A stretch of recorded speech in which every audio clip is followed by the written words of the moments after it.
Сәлем достар, сіздермен бірге салауатты өмір каналым. Қолдарыңыз, алақандарыңыз терлей ме? Олай болса, қол неліктен терлейді? Сондай-ақ қол терлегенде не істеулеріңіз керек? Және осы тершеңдікті қалай жеңуге болады? Және үй жағдайында қандай ем қолдануға болады күнделікті өмірде? Және де косметология жағынан және медицина жағынан қандай көмек көрсетуге болады? Соның барлығын айтатын боламын. Видеоны соңына дейін қарап, лайк басып, каналға тіркелулеріңізді сұраймын. Қалыпты мөлшерде денеден тердің шығуы ағза үшін пайдалы. Өйткені ол зат алмасу процесі болып табылады.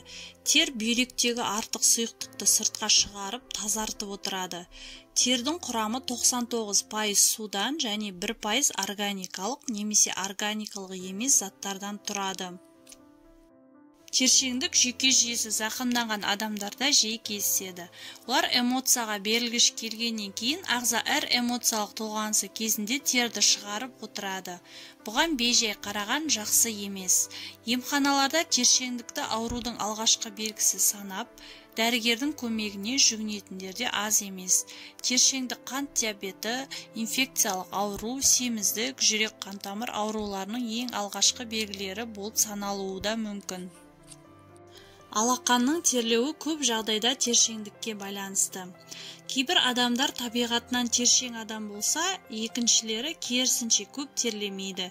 Кейбір адамдардың тер бездері табиғи түрде жалқау болады және жұмыс істегісі келмейді. Сондықтан олар тершеңдіктен зардап шекпейді. Ал кейбір адамдардың тер бездері болмашы нәрседен қатты әсер алып, жылдам іс-әрекет етеді. Мысалы, кейбір адамдар аздап қобалжып қалса, алақандары суық әрі жабысқақ болып кетеді. Қолыңыз терлесе не істеу керек? Біріншіден, денеңізді салқындатыңыз. Тердің көп мөлшерде бөлінудің басты себебі дененің қатты қызып кетуінде. Сондықтан алақаныңызды ыстықтан зардап шекпейтініне көз жеткізіңіз. Бөлмедегі ауа температурасын қадағалап, мүмкіндігінше қолыңызды суық суға сабындап жуыңыз. Екіншіден, көп сұйықтық ішіңіз. Бір қарағанда әдеттен тыс көрінгенімен, бірақ бұл әдіс жақсы жұмыс істейді.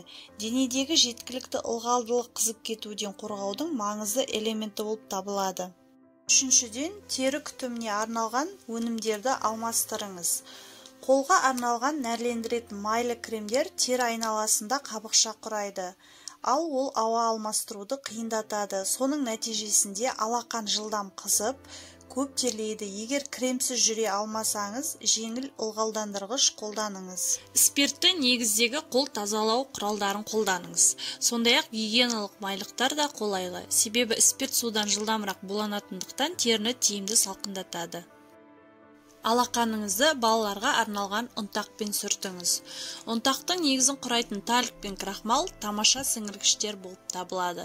Олар артық ыңғалды дереу сіңіреді және бірнеше сағатқа дейін қолыңыз құрғақ болып тұрады. Ас содасымен уқалап массаж жасаңыз. Сода тер шығаруды төмендетіп, булануды жақсартады. Ас содасымен массаж жасау тәсілі де қарапайым. Бір ас қасық суға 2 шай қасық сода қосыңыз. Су мен соданың қосындысынан пайда болған түйіршікті теріге жағып, 5 минуттай ұстап тұрыңыз. Содан кейін қолыңызды салқын сумен жуыңыз. Қолыңызды алма сірке суымен сүртіңіз. Органикалық сірке су сутегі иондарын қалыпқа келтіреді және терінің булануын жақсартады. Барлық гигиеналық процедураларды аяқтағаннан кейін кешке қарай алақаныңызды сүртіңіз. Мүмкін болса сірке суын түнде жақпаған жөн. Егер қарапайым әдістер көмектеспесе, не істеуіміз керек? Біріншіден, өз денсаулығыңызға назар аударыңыз. Сіздің тершеңдігіңіз шақты немесе басқа да аурулардың физиологиялық жағдайдың белгісі, сондай-ақ белгілі бір дәрілердің қабылдауынан болуы да мүмкін. Сондықтан қалқанша безі қызметінің күшеюіне қарсы күрестен бастап, бірінші кезекте терапевтке қаралып, оның ұсыныстарын тыңдау керек.